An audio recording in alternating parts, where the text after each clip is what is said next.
আমি গাঁও এখনত থাকিবলৈ হ'লে গাঁওখনৰ আৰু সমাজখনৰ বহুখিনি নিয়ম নীতি মানি চলি থাকিব লগা হয়, নহয় জানো ৰাইজ?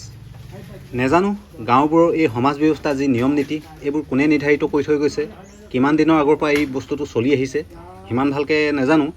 তথাপিও কিন্তু এটা বৰ ধুনীয়া ছিষ্টেম, বৰ ধুনীয়া নিয়ম নীতি, মানে ধুনীয়াকৈ সমাজখন খাপ খাই থাকিব পৰা এটা নিয়ম নীতি। কিন্তু প্ৰত্যেকখন গাঁৱতে নিয়ম নীতিবোৰ অকণমান বেলেগ বেলেগ। যিকোনো কাম কাজে হওক, যিকোনো অনুষ্ঠান প্ৰতিষ্ঠানেই হওক, মানে ইখন গাঁৱৰ লগত ইখন গাঁও প্ৰায় মিলা দেখিবলৈ পোৱা নাযায়। মানে 90% মিলে, বাকী 10% অকণমান হ'লেও ইফাল সিফাল থাকে।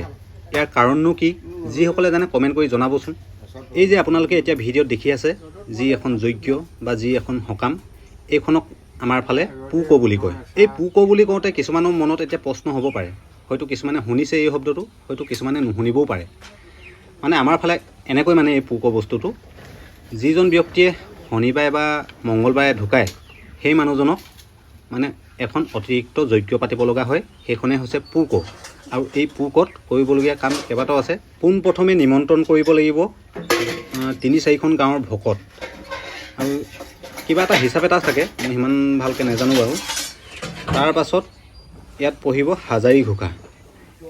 হাজাৰী ঘোষা পূৰা 1000টা কোট পঢ়িব, আৰু প্ৰতিটো কোটতে গিৰিহঁতে দি যাব লাগিব একোটা দান, মানে পইচাৰ দান দি গৈ থাকিব লাগিব। সেইদৰে সেয়া ধুনীয়াকৈ পঢ়ি আছে এজনে ঘোষা, বাকী ভকত বহি আছে ৰভাতে। তাৰপাছত যিজনৰ দায়িত্ব দান দিয়া, তেখেতে ধুনীয়াকৈ প্ৰতিটো ঘোষাতে একোটা টকা, একো টকা নাইতো 1 টকা 2 টকা যি পাৰে আৰু, যেনেকৈ প্ৰতিটো ঘোষা সামৰণিত একোটা ধুনীয়াকৈ পইচা দি গৈ থাকে। লগতে এই পুক যজ্ঞখনত আৰু এটা বৈশিষ্ট্য আছে। যিসকল ভকতক নিমন্ত্ৰণ কৰিছে তেখেতলোকে আহিব, তাৰ বাহিৰে আৰু বাহিৰা যিকোনো মানুহে আহিব নোৱাৰে, মানে আহিব নিদিয়ে। ঠিক তেনেদৰে নিয়ম নীতি বান্ধি থৈছে। ঠিক সেইদৰে কামবোৰ ধুনীয়াকৈ হৈছে। এই যজ্ঞখনত যিখন শৰাই, তাত চানা প্ৰসাদৰ শৰাই এখনেই থাকে, লগতে তামোল পাণটো থাকে।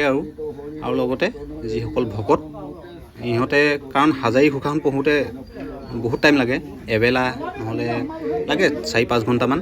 ঠিক সেইদৰে ভকতসকলক খুৱাবৰ কাৰণে ৰন্ধন প্ৰকৰণো চলে, মানে একেবাৰে এই ভকতখিনিয়ে খাব পৰাকৈ আৰু, বৰ বেছি সৰহকৈও নহয়। মানে বাহিৰা মানুহ তেনেকৈ নাহেই যেতিয়া, এই ভকতসকলক খুৱাবৰ কাৰণে ধুনীয়াকৈ সেয়া ৰন্ধা বঢ়াও কৰি আছে। তাতে সম্ভৱ মাছটো চলে নেকি। লগতে এই ভিডিঅ'টো ইমানতে সামৰিছোঁ।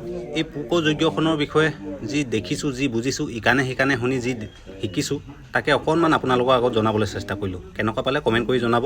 লগতে এনেকুৱা এখন যজ্ঞ আপোনালোকৰ ফালেও হয় নাই, তাকো কমেণ্ট কৰি জনাব।